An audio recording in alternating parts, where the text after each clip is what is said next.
what the Church of Scientology is so afraid of. This is SPTV.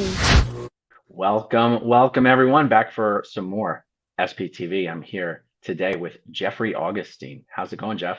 Good. How about you, Aaron? Doing good. I'm running out of clever titles to use for videos about this documentary Over the Rainbow. Yeah, no kidding. So much conversation about this documentary. It's funny, I'll tell you how it just came on my radar recently is because a 1 hour edit of it was uploaded to YouTube recently. And it occurred to me, I've still never seen this damn documentary. So I finally watched it. And I was struck by how bad and disorganized it was, and it didn't seem to have a point. And then I asked Laura for her thoughts on it, and I asked you for your thoughts on it. And it seems like everyone involved with this documentary seems to be very upset with the final product. And so I wanted to talk to you about what was your upset with how this thing turned out. Well, first let's start with the title. The title was back in the day, nobody knew where gold base and imp base were in San Jacinto, California. So when Sea Org members did all their life history, they disappeared, and it was called Going Over the Rainbow. And that was taken from the Wizard of Oz song, Somewhere Over the Rainbow. So you went over the rainbow, you disappeared. Right. And that meant you were one of the elite. So that's where the title comes from. So let me just set some backdrop. Alexander Jensch died on July 3, 2012. And Karen and I didn't know, and you were kind enough, even though you were still in, to send Karen a Facebook note. And I have that, saying Alexander had died. And Karen and I were in the office, and she said, I just got a note saying Alexander had died. That he must mean Heber, because we didn't know you. Right. And then we called, Mike Rinder called LA Coroner and verified, yes, it was Alex. It was devastating. And it became, second gens talk about what the media does, right? This became an international news story overnight. Son of the president of the Church of Scientology found dead under mysterious circumstances. Then it becomes a subject of an LAPD homicide investigation. And there's like nonstop coverage, people calling. I've never been around that intensive media at all. And of course, Karen's lost her son, and we're 2 days behind the Church of Scientology because they didn't call Karen. And she wants to see Alex and kiss him goodbye, and they won't let us. And I remember trying to locate Alex, and I called the owner of the mortuary who had his body, and he said the church attorneys that called me, I can't let you see them. I can't let you see Alexander. Or the church attorneys said they would destroy me financially. And I have all that documented. I created a timeline. I started documenting everything. Which church attorney? Vicky Poboreski. I was told by the LA County Coroner, Ed Winter, that Vicky Poboreski had come to see him. Ed Winter's important. He's the only good guy in the story of Alexander's death because he cared. And he thought it was somewhat sinister. The coroner did. Well, just Scientology, he thought they were sinister. And we warned him they might fair game him. And, Ed Winter had done all, he retired, but he had done, he retired a few years ago, but he had done all the high profile celebrity deaths like Michael Jackson. He handled that death in the prosecution of Conrad Murray. So he's the guy who handled all the whole high profile celebrity deaths, including rappers being murdered, other murder cases, or cases, murder tied to organized crime. So he's used to it. And Karen didn't get to kiss her dead son goodbye. In fact, in kind of an eerie, creepy parallel, when L. Ron Hubbard died, his attorney, Earl Cooley, went up to the ranch, and they were trying to rush Hubbard into the crematory as quickly as possible. And so we were trying to find Alexander's body, and we were behind the church. And they rushed to cremate him. And it was a tragedy. and it was a news story, and we talked to the LAPD homicide detectives. Now, Karen and I were married, and I had status as Alexander's stepfather, and I consider myself to be Alexander's stepfather in a spiritual sense. That's one reason I created my blog. Nothing will bring back Alexander, but we can dismantle the organization that killed him. So what happened? So the LAPD homicide detectives weren't, Santos and Parshall, they weren't honest with us. We're locked in this LAPD interrogation room with 2 homicide detectives, Karen and I, and they're not shooting straight. I said, how long had Alexander been dead before his father-in-law called 911? And we learned that OSA had gone there, that his father-in-law had called OSA first, and they went over there and I think scrubbed the scene. And we asked the police, and to this day, I cannot get the file from LAPD. It's a long dead closed case. They will not give me the file. And the 2 detectives, they were very professional, but they had never gotten that much media intensity. But I was also worried that I was concerned that someone was running air cover for this investigation at LAPD headquarters. And I have my suspicions about who it is. And I'm not going to say it here, but there was a big player connected to Scientology downtown. Okay. And so we couldn't get any information. So that's to set the backdrop. And then 3 months later in September, if you remember Johnny Lewis, for OT8s, Wait, what? Johnny Lewis, about 3 months after Alexander's death. No, I know who Johnny Lewis is, but he well, wasn't OT8. No, his parents are. Oh, yeah. Yeah, Johnny Lewis was a young man who grew up in Scientology. He was an actor. He appeared on Sons of Anarchy.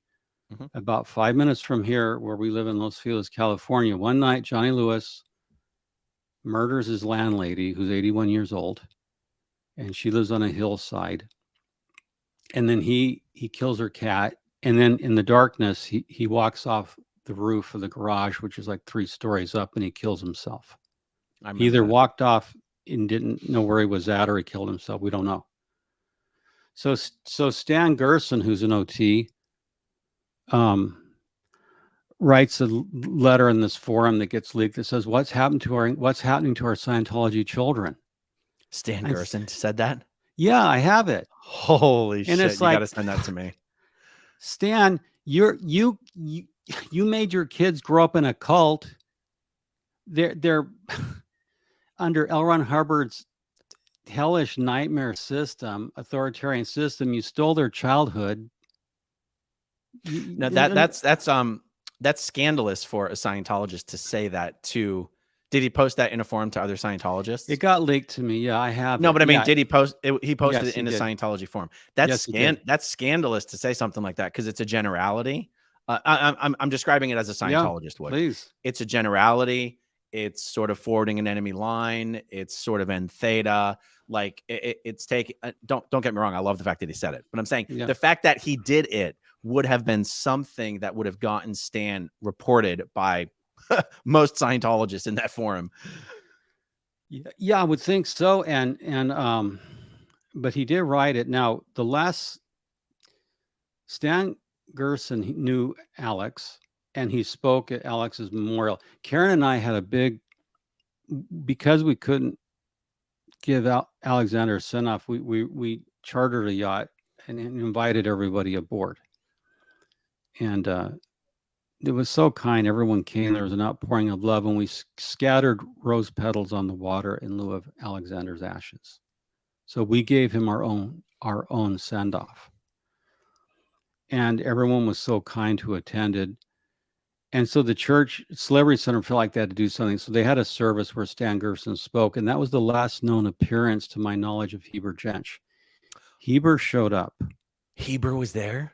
Yes. I have a picture that Stan Gerson took of Heber and Stan Gerson and his wife at the Memorial Center. Now, apparently by then, Heber was having problems with dementia, Alzheimer's. I'm not sure the exact diagnosis.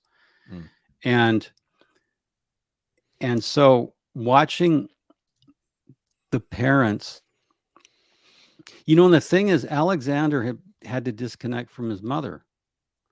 But going backwards a little bit, I'm sorry, this is very emotional for me.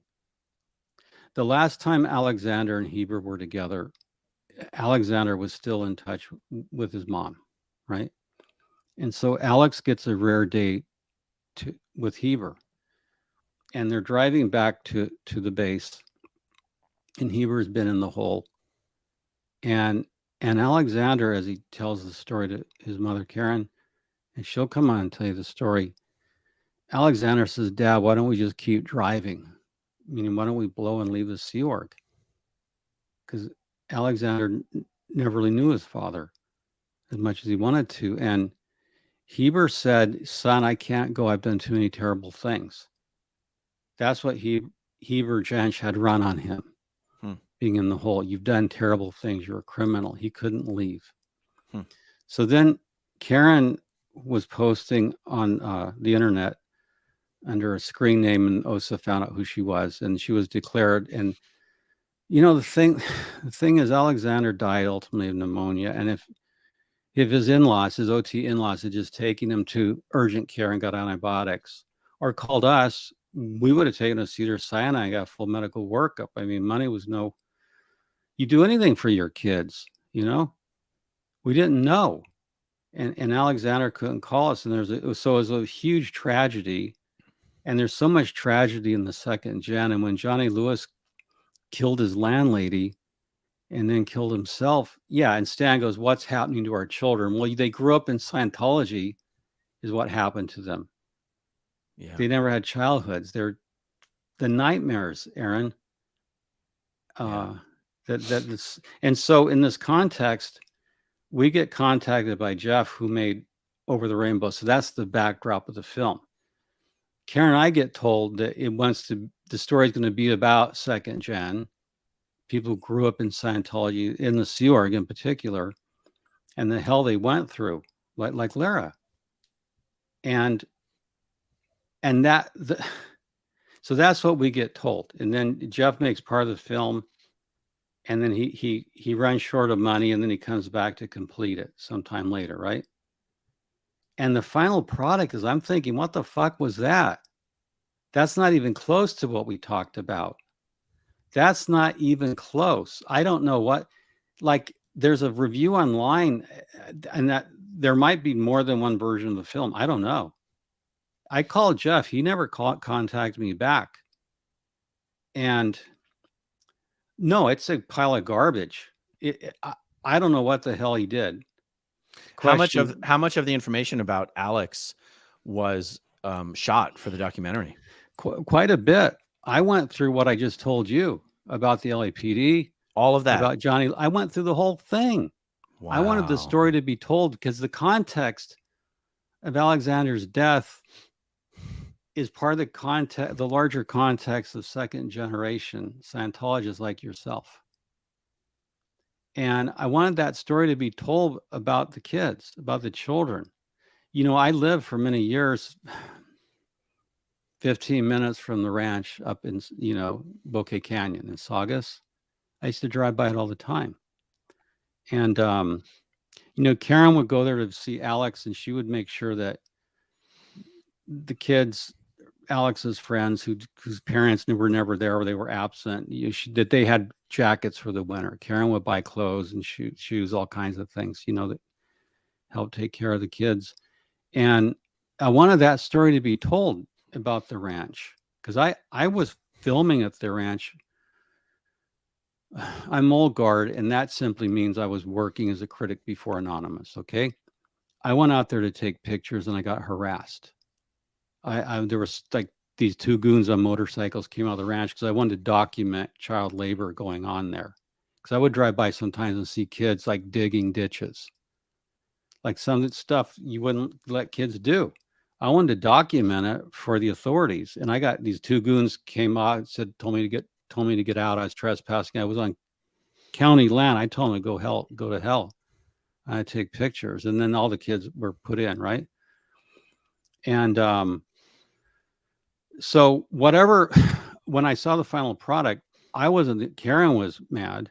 Like, what the hell is this? And Aaron, something I want to share with you in the larger context. This is strange, but Karen happened to mention Bill Franks to Jeff, the guy who made the movie, right? And he got interested in interviewing Bill Franks. Now, Bill Franks is a real important person in the history of Scientology. Here, I'll bring up his photo here. Oops, actually, I really like that view. That's a good view. Now, Bill Franks and I were very, very close. And by the way, Bill Franks was in the documentary for everyone's information. Yeah, and see, this is where I'm going to tell a story about who Bill is really quickly and why he hated the film. Bill and I were very close. He was very close to Karen. I consider Bill a very close personal friend. Okay. I did like 4 podcasts back in the day when I was doing my podcast. And I have about 72 podcasts, some with second gen on my iTunes channel. So Bill Franks was the executive director international of the old Church of Scientology of California. And that's the top position. The Church of Scientology of California was the legal corporation prior to the Church of Scientology Incorporated. And the way Hubbard set up the org board, the EDINT, or Executive Director International, ran the whole church. Of course, this was in the late 70s, and Bill ran it from advices from Ron. But Bill was on the Apollo. Let me tell you a couple things about Bill to just establish how important he was. When Bill was on the Apollo, L. Ron Hubbard would call him up to his cabin at night along with John Horwich, who's important. And Horwich was married to one of Hubbard's daughters. And we know, so Hubbard would go on and on at night and talk, keeping up Bill Franks and John Horwich all night. And he would talk about his lust for money and power. He wasn't Source anymore. He just had to be Ron, and talk about all kinds of stuff. So one night, Bill, who's real close to Ron, because Ron did appoint him ED for life. One night, Bill is on the ship Apollo with David Mayo. And I have this in my podcast, documented. So Bill's talking to David Mayo, who was senior CS International, who was viewed as like the top tech terminal next to L. Ron Hubbard himself. And they get a note from a messenger. And as Bill relates the story to me, and again, I do have it on tape. The note says, Dear Bill and David, what I'm about to tell you has to be kept secret. If it gets known, I'll lose control of the Church of Scientology. People do not leave Scientology because of overts and withholds. People leave Scientology because of ARC breaks. And Bill and David were shocked. And the note had to go back to Hubbard.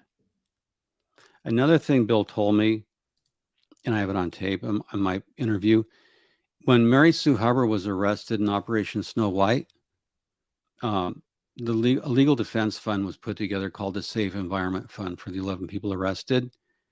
And an old former Guardian's office member was told me that Mary Sue Hubbard and her lawyers thought they should go to court because they had a good chance of winning. And when L. Ron Hubbard got word of this, because he had separated from Mary Sue, he got her the hell out of the scene and got himself out after Snow White, right? Well, word came to Hubbard that Mary Sue thought she was going to go to trial and fight. And L. Ron Hubbard said, the hell you are. He ordered Bill Franks to cut off Mary Sue's legal funding as executive director. She's not getting any money. She's not going to court because Hubbard didn't want this splattered all over the headlines. Mary Sue Hubbard fighting about Operation Snow White, burglaries, wiretaps, espionage, domestic espionage. Oh, the fuck you say? You're not going to go to court, Mary Sue. You're going to go to jail. You're going to be a good little dutiful Sea Org member. You're not my wife anymore. And that's why I've told people the most dangerous job in all of Scientology is being the wife of the leader. And that's goddamn true. So Bill got in the film, and in the film, Bill talks about how he got into Scientology through this, he had an auditing session where he got some physical relief from, some trauma, but they don't tell how Bill was fair gamed, chased out, almost destroyed. The other thing that happened to Bill, it was like Hubbard had just canned him as ED Int, like that day. And Bill's technically out, but he's still in. He's like whatever they do to turn over the post or whatever. So Hubbard's personal physician, Dr. Gene Denk, comes into Bill, doesn't know he's been busted off his post. And Dr. Denk goes, Bill, I have to confide something in you. And I don't know what to do. He goes, oh, well, what's going on? He goes, well, L. Ron Hubbard, he's developing dementia. He has early onset dementia, and I don't know what we're going to do. What year would that have been roughly? 78 or 79, probably 79. That early? Yeah. So the whole time he was in seclusion, he was suffering from some version of early onset dementia or dementia. Yeah. In fact, in the coroner's report, and I have it up on my blog, after his stroke, it was clear that Dr. Denk signed the death certificate for Hubbard. He was there at the ranch. He signed the death certificate, and he does mention Hubbard having dysphagia and a history, Oh, he said he had dysphagia. That's the same thing that Bruce Willis has been diagnosed with. Yeah, after Ron's, or that was the bullshit diagnosis, and then the real one came out. Well, no, Ron Hubbard had 2 strokes before his third and final one that killed him. No, I meant for Bruce Willis. They were like, he's got aphasia, and then they said he's got dementia. Well, it just as on tangent, yeah, Hubbard developed dysphagia, and that means you can't read things. Talking's a problem, and he was during that period where dysphagia is characterized by not being able to read, and that's where he changes his will the day before he dies, right? Or Bill speak. Speak, yeah. And so anyway, this is the context that Jeff comes to us and wants to make a film blowing the lid off Scientology, the horrors, the nightmare. That's what we get told. Wow, that's crazy. Because the stuff from Bill Franks that was left in the documentary makes it seem like his whole reason for being in the documentary was to say how great Scientology was. That's the whole thing. There's like a pro-Scientology spin, and it's been used to attack Karen and I like we're still somehow secret Scientologists. I've exposed so much on my blog. It's like, that is so absurd. I mean, I've showed David Gentile's ties to Russian organized crime as the basis of GPB Capital. The money came from a Russian oligarch. I mean, the stuff I've done on my blog, some of it has been incredible. Yeah. And like, just because you mentioned a couple of things, do you mind if I interject a couple of things? First of all, Dr. Gene Denk was around for so long that even though he was LRH's personal physician, one of the only like 3 people or something like that who was there when he died, when I joined the Sea Org in 2002 in Los Angeles, he was the doctor we went to. He was still alive. He was the doctor we went to when we had to. Yeah. The other thing was what you're saying about Dr. Denk saying as early as 79 that L. Ron Hubbard had early onset dementia. Yeah. Answers a question that I've been struggling with for a long time to figure out the answer to. It's so obvious to anyone now looking back with full hindsight that L. Ron Hubbard put himself in a position to be fully manipulated by 2 people. Like, all information in Scientology flowed through David Miscavige, went from David Miscavige to Pat Broker, and Pat Broker to L. Ron Hubbard. And these guys were able to manipulate him by feeding him whatever false reports they wanted to get him to order people to essentially be, in the Scientology world, executed. And I always thought to myself, how could a guy who, no matter what you want to say about him, was a pretty smart dude, intellectually speaking. Yeah. Allow himself to be so obviously manipulated. This thing that you're saying about, well, he wasn't even in his mind. No, and basically, David Miscavige was ruthless.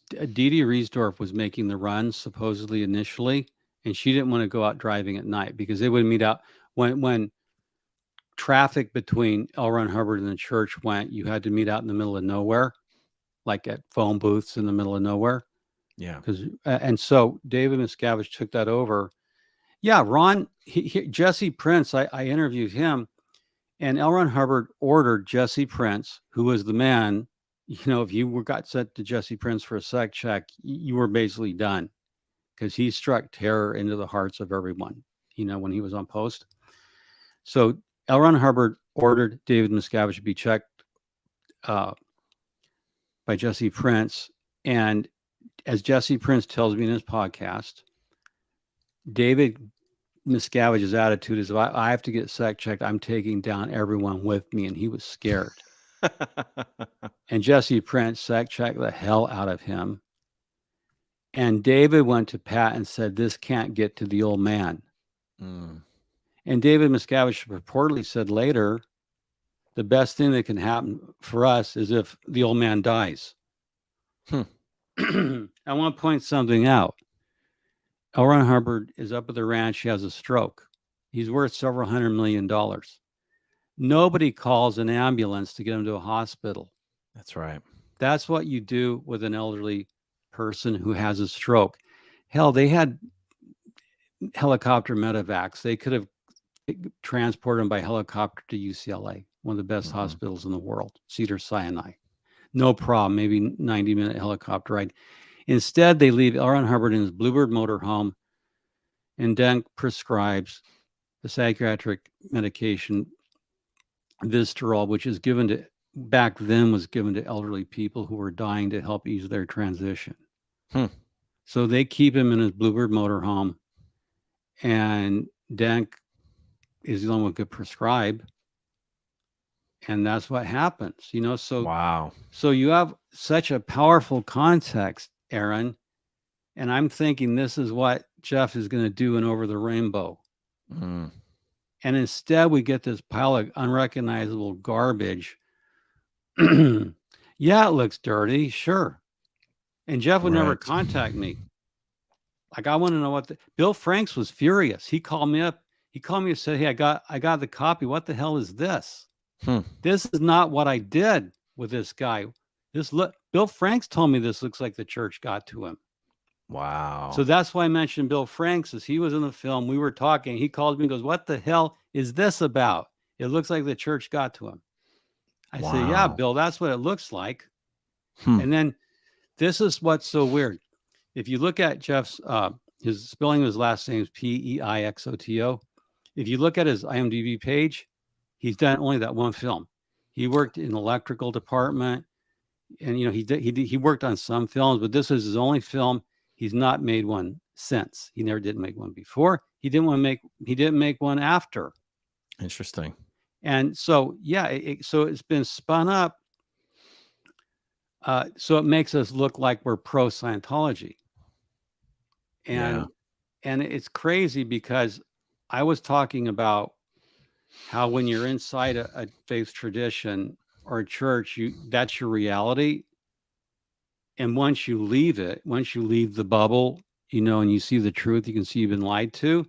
A lot of statements I made were not included in there. And was very careful about my choice of words. Because, I wanted the story of Alex to be told. I want Lara's story to be told. And the thing is, we never even knew, like usually you do a filmmaker, when he or she finishes a project, they will have a party for everyone who appeared. And that never happened. Oh, wow. Nothing happened. No acknowledgement. I don't even know who owns the damn rights to the film. I'm going to investigate that. Incredible. I don't know who owns the damn rights to the film. I don't know where the financing came from. And this guy's disappeared, never called us, never made another film. Can I give you a similar analog out of Scientology history? Sure. Okay. This has never been told. Okay. Hubbard, he gets in hot water on the Apollo, right? And he flies back to Queens, New York with Jim Duncalce and Paul Preston. They're Sea Org members. L. Ron Hubbard lives in an apartment, a nondescript apartment in Queens, New York. And Jim Duncalce is his medical guy who's putting on vitamins. And Hubbard liked to eat like plain, he was like eating barbecue, those fish sticks you put in the oven along with French fries, on a cookie sheet. Sure. Hubbard was eating stuff like that. He was reading pulp novels at a voracious rate. Jim Duncalce had to go out every day and do shopping and get vitamins. And Hubbard would just devour these pulp fiction novels. He hadn't been in the U.S. since he left for St. Hill, I think, in 61. So don't hold me to the dates, okay? That you'd need Janice Gillum Grady to have the exact dates. So he was devouring these pulp fiction novels and fish sticks. Yeah, but he was also writing program Snow White. And then he was watching TV one day, as Jim Kelsey tells me the story. He's watching TV one day. He's catching up on American TV because he's been out of America for 8 or 9 years at that point. And he sees Werner Erhard, who started Erhard Seminars Training, which was a big thing. Oh, yeah. Like 500,000 people went through it, including John Denver and Cloris Leachman's old celebrities. So Est, the Erhard Seminars Training. So Werner Erhard's on a TV show, and L. Ron Hubbard is pissed. And he says that's a squirrel, because Werner was a grade 4 release, as I understand. And, I went through Est in college because it was a thing. And, like, well, I'll try it, So Hubbard said that it was like Dianetics through 1952, and he ordered a program to destroy Werner Erhard. I'd love to talk to Werner about it. And there's someone out there in the Guardian's office who promised me they would do a video with me about how L. Ron Hubbard in the Guardian's office destroyed Werner Erhard. And that person reneged on their promise. And I wish before they pass, they would come clean, because they were part of it. Wow. And so there was a guy named William Bartley III who was commissioned. He'd never written a book before or since. And he wrote a hatchet piece on Werner Erhard. And I could clearly tell from reading the book that they got materials from the Guardian's office. And this person in the Guardian's office knows who they are. They had, I don't know, 10 file cabinets of trash on Werner. And Wow. that book did help destroy Werner, along with some accusations his daughters made about him. And so that was a one-off hit piece on Werner Erhard, ordered by L. Ron Hubbard to destroy him. So this film, what it started out with, it seemed like sincere. And I wondered, like, Jeff, the guy who made the film, ran into some financial trouble in 2014, okay? Nothing wrong with that. People run into financial trouble. There's nothing wrong with having financial trouble. It's a struggle to get by, right? So, but that arguably could present a motive for him being vulnerable to someone saying, hey, let me come in and fund this project to completion. Because the church by then knew that this project was being made. And now the death of Alexander Jensch was such a big story internationally that there would be motive to try to somehow kill this project. And maybe Jeff's initial backers, I don't know whether he backed it himself or they backed it, maybe a liquidated damages clause where he had to finish the project and get something on. And yeah, so you can see my lovely wife Karen just came on. Do you see the super chat, Aaron? Yeah, I put it up on the screen. Yeah, so this kind of stuff was what we want to communicate. And what we got, I don't know. It's garbage. That's all. So actually, something just occurred to me. For some reason, I didn't connect this dot even 10 minutes ago when I mentioned it. Miscavige and Broker would have, of course, been two of the people who knew that L. Ron Hubbard's mental health was in serious decline. And they would have been taking advantage of that by selectively feeding him information they wanted him to act on. With him being too far gone to know, I can't necessarily trust these guys. Well, absolutely not. And it absolutely. Yeah. And Hubbard spending his time, he's up there, he's writing that 10-volume Decalogue, Mission Earth, which is full of grotesque homoerotic scenes. You just Google Foamy Boys, Mission Earth. We'll talk about that. I've read Mission Earth several times. I know what you're talking about. I mean, he's so Hubbard's losing his mind, and he's writing this crap. He's supposed to be source, and he's writing this bizarre 10 series thing that he gives to Robert Von Young to finish because it's so incoherent. And Robert Von Young, SEER member, really a brilliant guy, the late Robert Von Young, turns it into something. But he's also doing weird things, like he's deciding that his words have to live forever. So he's making plans to put $400 million into vaults that are nuclear proof. So his words can live forever. He has busts of himself in every org, and he has to have an office in every org, office of L. Ron Hubbard. Yeah. His family gets totally screwed because somebody drags his hand across a will when he's in his Bluebird motorhome. And he's on Visceral. And Stephen Falff said he just wanted to get it over with, and he was irritable, but he wasn't in his right mind. He was post-stroke. He was elderly. He was on Visceral, and he changes his will where his family is screwed. Right. And you know what, Aaron? You can search all of Scientology's websites and web pages far and wide. You find zero mention of Mary Sue Hubbard. She's been made a non-person. And all you see is a little mention that L. Ron Hubbard left his estate to the church after he made a bequest to his family. So how this over the rainbow gets in the mix, or does it get, butchered halfway through? I don't know. Only Jeff could tell us what really happened, and he's off the radar. He's gone over the rainbow. Jeff. By the way, for those watching, so EST was a ripoff of Scientology, and then Landmark was a ripoff of EST. And Landmark is pretty successful even today. Did you know the senior executives at the company Lululemon, which is a publicly traded company, you cannot get promoted to their C-suite without being a dedicated follower of Landmark? Well, EST, I did it, and it had some Scientology flavoring in it. But I'll tell you, part of it was Fast Zen, which is a process given to people who are about to die, Fast Zen. And it was a lot of other things. I've studied EST. I was actually in the guest seminar leaders program, which is a 6-month advanced program. And I really enjoyed my time in there. It was culty.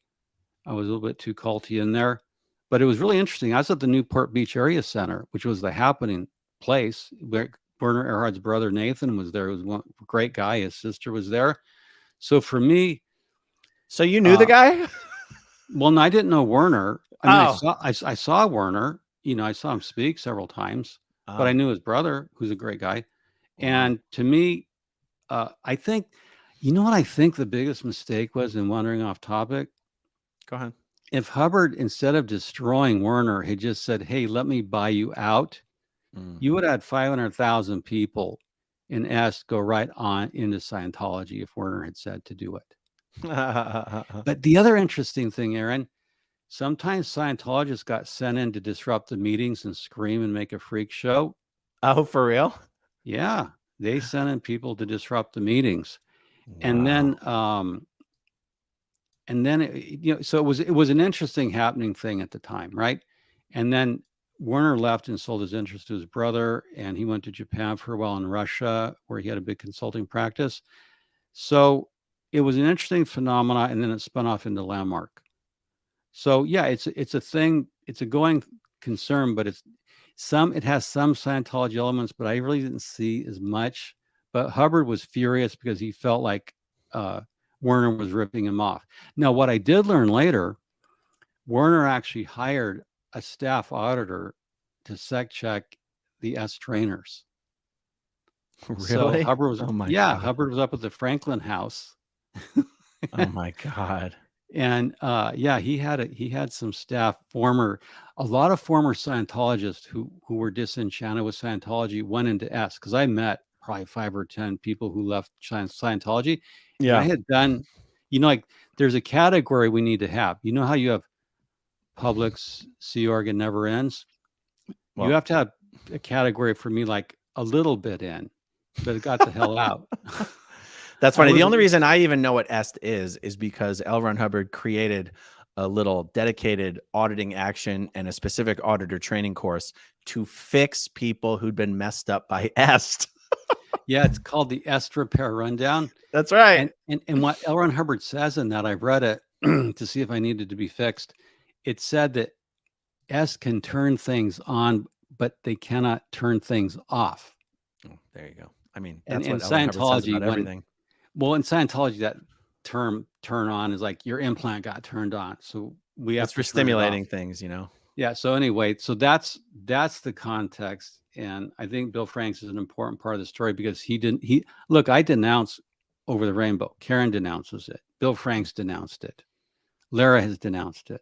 So everyone who participated has denounced it, and the creator has mysteriously vanished. Maybe he's in a Bluebird motorhome somewhere. I don't know. So let me ask you this. You know, Karen, your wife, Karen Della Carrier, she's well known for being one of the few Class 12 case supervisors who were trained by L. Ron Hubbard on the Apollo. It's no secret that after she was declared a suppressive person in Scientology, she was one of the a leading auditor in the independent Scientology field. I'm not entirely sure how this has become a point of criticism. There's a lot of independent Scientology auditors. My mother is one of them. I've never had any interest in independent Scientology. I barely had interest in Scientology when I was a Scientologist.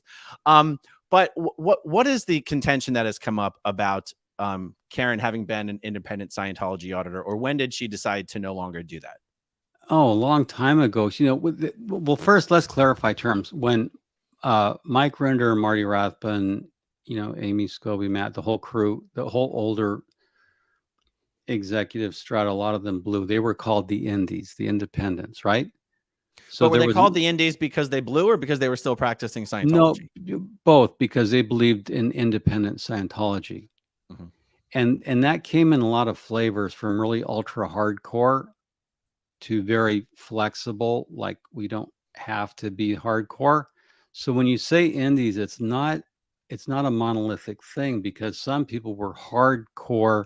We need to KSW as independent Scientologists. Other Indies said, fuck no. Right. No, that's the whole point of getting out. So people would come to her as a Class 12 CS. Hubbard only made 7, and I think she was only one of 3 who were still alive at the time. And she, you know, got out of that. Look, Alexander's death changed her a lot. So I would say that's the point where she just, you know, she was already on under the radar in 2008, out of the bubble. You know, she had become really disenchanted with Scientology. She routed out of the Sea Org in 1990 with a $90,000 freeloader debt, and she was ordered. Heber and her were ordered to divorce. You know, and so she was already disenchanted. That's why she left the Sea Org in 1990. By 2008, she was talking about a lot of stuff. So you'd have to ask Karen the exact time where she was just kind of like I'm not there anymore. I'm not on board with Scientology anymore. Well, it killed her son, and that completely annihilated everything. So you'd have to ask Karen the exact time. So yeah, it's true. In Indies, like you said, it's not a monolith, because in some sense it tends to be used to refer to anyone who still believes in like the material of Scientology, the practice of Scientology, or the information in Scientology, but they don't like David Miscavige or the Church of Scientology. In one sense, that's what Indies refers to. But then there have been attempts to sort of formally organize things at various times. Like, was the Free Zone ever considered an actual organization, or was it one of those terms like Indies where it just meant anyone who still did Scientology but outside of the formal mother church? Well, there was actual Free Zone orgs like Captain Bill Robertson, right? You know, with his space opera. That's another show. And then there were indie groups popping up. But I'll give you an example, like Sinar Parman, who I really liked. He was a friend. Sinar was hardcore LRH. He was a chef, a 5-star chef. Mm-hmm. Extremely talented photographer. In fact, he's the one who took Mark Bunker in a helicopter over in Gold Base to get the earliest pictures. Mm-hmm. Anyway, Sinar was very hardcore. He had actually he cooked for LRH. He did Tom Cruise's wedding. He was the chef when Tom married Katie Holmes. And as Sinar relates the story, Tom Cruise stiffed him and never paid him for everything he bought for the wedding catering. So Tom Cruise, you need to make a contribution to Aftermath in Sinar's name. Well, Sinar got really mad at me because I was joking and degrading with my OT, his great blog, and he wouldn't talk to me anymore. Oh, wow. The Sinar, it's just humor. He goes, no, some things you don't joke about. Like, Oh my God. Okay, got it. So there's a spectrum. You have to remember the free zone can be synchronistic, which is a term meaning you take some of maybe A Course in Miracles, a little bit of Scientology, or a little bit of abreaction therapy. So the free zone is a spectrum from hardcore KSW, old school Scientology, or they'd say LRH era Scientology. Because if you remember, when the indies first came out, the term in use that Marty Rathbun used quite a bit was miscavigology. Oh, So okay. do you remember that term was being used? Not really. They were saying there's old school Scientology, that was L. Ron Hubbard era, and then there was miscavigology, which was golden age of tech phase 2, which a lot of people left. And then there's stories in the free zone that L. Ron Hubbard was kidnapped in 1972 and murdered, and a body double was put in his place. The CIA did it because the OT technology to go exterior and do psychic remote viewing and spying was so powerful, the CIA had to kidnap, kill Ron, take the real technology for themselves, and then give everyone else. And that's why the OT levels don't work, is because the CIA has them. Yeah. And so this ecosystem of crazy. Look, I made a video once saying that I didn't think there was some people who believe L. Ron Hubbard was a lifelong secret agent. And there's no evidence. We've had 50 years of FOIA to get information. You would thought if Scientology was CIA front group, we would know by now through leaks. Look at Edward Snowden, Julian Assange, all the leaks that have come out. There's no evidence. Yeah. So free zone can go from CIA's a Scientology's CIA front group to A Course in Miracles using a meter. I mean, it's not a monolith. Yeah. Real quick, just to the live chat. I did not mean to say aphasia is a bullshit diagnosis. I said it was the bullshit diagnosis for Bruce Willis. It's not, meaning my understanding was, the family came out and gave one diagnosis when you're like, yeah, that's not the real diagnosis. You're given, the diagnosis is much worse than what you're actually saying publicly. And then they came out a month later and gave the real diagnosis. That's what I was saying. Okay. Yeah, let's see. Yeah. So I think, because honestly, my take when I saw that part of the Over the Rainbow documentary, where they're showing Karen demonstrating the use of the e-meter and demonstrating some auditing commands and how an auditing session would look like. Yeah. I felt like they were leaning into the fact that Karen was known in the community to have been a, I'll say a high level just because of her training level, independent Scientology auditor. I thought that's why they were doing that. Maybe they thought it would be a little sensational or something like that. Well, Jeff just wanted to know what a session would look like. Here's something funny. A lot of journalists who come to our house, and we were a lot more in the media back then, and we still are, but a lot of Scientologists, a lot of journalists, they want to know what keeps Tom Cruise and other celebrities in. So like, if you put them on a meter to just feel the cans, some of them act like it's going to be an instant brainwash. I remember one young lady was a journalist. She looked at the meter like, I'm not touching that thing. Like it would instantly brainwash her. And then other people go, well, do the pinch test on them, right? So Karen was just simply showing the protocol of a session. And that somehow got spun around in the documentary that she's auditing Scientology. She was just showing the protocol of how a session opens. You do a matab, you warm the cans, do a matab, and then you start the session, right? That's all it was session protocol. Yeah. And how it got spun. Yeah. But isn't it interesting though that they edited the footage to highlight that, but then they did the same thing with Bill Franks. They only used the footage from him that made it seem like he was talking about how great Scientology was for him. Oh my God, Bill. And that's not the story of Bill Franks. No, the vicious, they destroyed his business. He had PIs following him around for years and years because he had been EDN and he knew the big secrets. Look, by the way, I asked Bill, was there ever any CIA connections? He said, no. He goes, no, in fact, Ron started Operation Snow White because the Apollo, we were being castigated as the CIA ship, and Ron wanted to know where the false reports were. He wanted to steal all the files and sue them to correct that we're not the CIA. L. Ron Hubbard wished he was part of a CIA operation. God, no kidding. So, hey, by the way, check his IMDb page. Someone in the comments said that Jeff's known for some other projects, but as I read the IMDb, he was on the electrical team. You know, he was not the producer. So I just want to, anyway. Yeah, everyone else can check it. I'm not going to spell his name right. All right. Well, that's interesting. Is there anything? I mean, that's pretty much all the ground on this thing.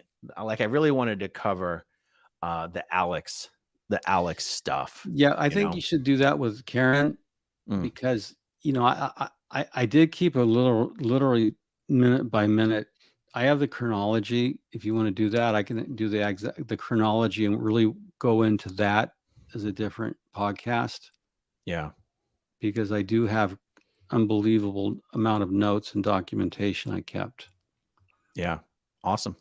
Actually, I should go through your Bill Frank's podcasts and look for clips that I could do like dedicated little videos about. Like, I'll send them to you. That they're amazing. Bill was so amazingly generous and knowledgeable, and we loved him dearly, and I miss him. He was a very good friend.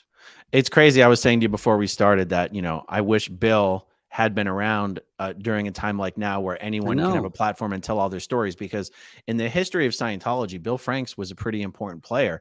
And to someone in my generation of Scientology, I barely even knew the guy existed. I'd never heard of him. You know, even when Hannah Eltringham Whitfield, when I first heard of her, I was like, what? There was a woman who was the captain of the Apollo? Like, what? Like, these people are just erased from history. I mean, hell, Mary Sue Hubbard's been erased from history, you know? Yeah. Yeah, as is Shelley. You can go through all Scientology's websites, hundreds of pages, thousands of web pages. You will not see any mention of Shelley Miscavige either. Yeah. You won't. Go search. Go search all the web pages. You won't even see. The only thing, but to be fair, she was never on them in the first place, though. Well, but the point is, I mean, all you see is this token wedding ring that Miscavige wears. Yeah. That's it. True. So anyway, but this is moved around a lot, but I'm glad we talked about Over the Rainbow. And there's plenty of material for other shows. Just looking at the comments, if you want to know, like the what's out there, and I don't even know if you want to cover it. It's just, I mean, I'm always happy to cover stuff later. You know what? I'm a content generation machine, Jeff. You know that. Well, you got a lot of content. If we go into the esoteric aspects and the government aspects and the fringes, there's a lot of interesting stuff that I've been contacted about. So yeah, we'll do something like that. Okay. All right, everyone. Thank you for watching. Actually, real quick, I did want to, just before we go, one more. Sorry, I'm a little discombobulated over here. Check out the Scientology Money Project, y'all. Yeah. Jeff does some great videos over there. He also has a blog called the Scientology Money Project. All right, everyone. Thank you for watching. Thanks to everyone who watches until the very end, and we'll talk to you soon. Okay, if you want to see my rock and roll songs, click right on this guitar. And if you want to see a different one of my videos,